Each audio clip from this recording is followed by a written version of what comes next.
प्रभु यीशु मसीह के मधुर और मीठे नाम में आज दिनांक 5 नवंबर दिन बुधवार को आप सब श्रोताओं का हार्दिक स्वागत करते हैं। आज के दिन के लिए जो वचन है वो लिया गया है भजन संहिता उसका 17 अध्याय 3 पद।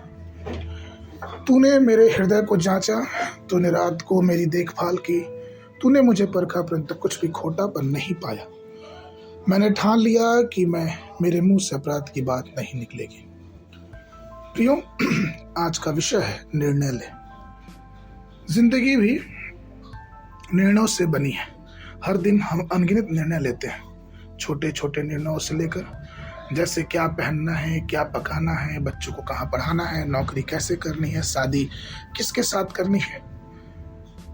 ये निर्णय, कुछ लोग का निर्णय ऐसा होता है कि जब वो नया वर्ष आता है तो कई बातों का संकल्प करते हैं, जैसे कि पिछला साल जैसे बीता लेकिन इस नए साल में मैं नियमित बाइबल पढ़ूंगा, ईमानदारी से प्रार्थना करूंगा, ईमानदारी से चर्च जाऊंगा। लेकिन ये संकल्प कुछ दिनों के बाद धुंधले नजर आते हैं क्योंकि फिर वो वैसा पूरा नहीं कर पाते। प्रिय, जो परमेश्वर के सामने निर्णय लेते हैं तो इस बात को ध्यान रखें कि आपको वो निर्णय पूरी रीति से पूरा करना है। और अगर आप ऐसा करेंगे तो परमेश्वर अपने नियमित समय पे आपको ऊंचा उठाएंगे। बाइबल में कुछ अलग प्रकार के निर्णय के विषय में हमें आपको देखने को मिलता है। पहला, याकूब का निर्णय दशवांश देने का।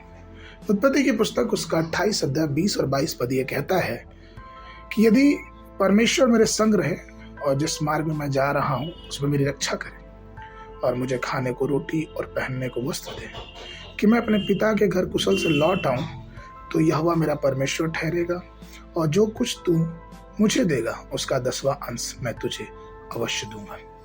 प्रियो, ये परमेश्वर के सामने याकूब ने निर्णय लिया और परमेश्वर, हमको घटना मालूम है कि परमेश्वर ने किस प्रकार से उसको आशीष दी, लेकिन उन आशीषों के बदले याकूब ने हमेशा दशवांश दिया।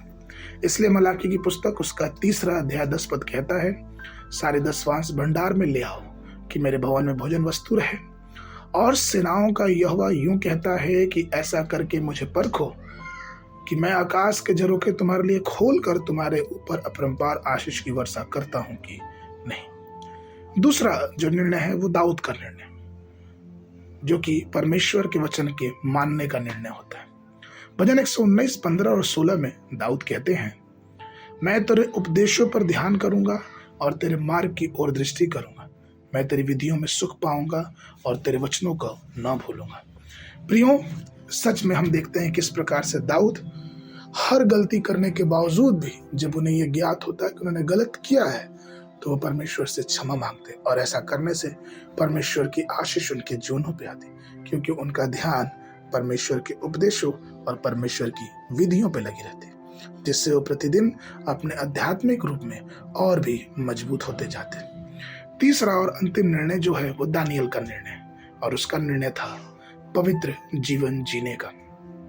दानियल की पुस्तक उसका 1 अध्याय 8 पद कहता है, परंतु दानियल ने अपने मन में ठान लिया कि वह राजा का भोजन खाकर और उसके पीने के दाखमधु पीकर अपवित्र न होवे। इसलिए उसने खोजों के प्रधान से विनती की कि उसे अपवित्र न होना पड़े। परमेश्वर के प्रिय लोगों, आज हमें और आपको निर्णय लेना है। जिस प्रकार से याकूब ने निर्णय लिया, दाऊद ने निर्णय लिया, दानियल ने निर्णय लिया, जब उस निर्णय को निष्ठापूर्वक परमेश्वर के सामने मानते हैं तो परमेश्वर हमें अपने अनुग्रह में छिपाता है, हमारी सहायता करता है और हमें आगे आगे लेके चलता है। आगे के मनन के लिए सुबोधेशक की पुस्तक उसका 5 अध्याय 4 पद। जब तू परमेश्वर के लिए मन्नत माने तब उसके पूरा करने में विलंब न करना, क्योंकि वह मूर्खों से प्रसन्न नहीं होता। जो मन्नत तूने मानी हो उसे पूरा करना। बाइबल अध्ययन के लिए सुबह के समय यिर्मयाह नबी की पुस्तक उसका 34, 35, 36 अध्याय, संध्या के समय इब्रानियों की पत्री उसका 2 अध्याय। परमेश्वर आप सबको आशीष देवे।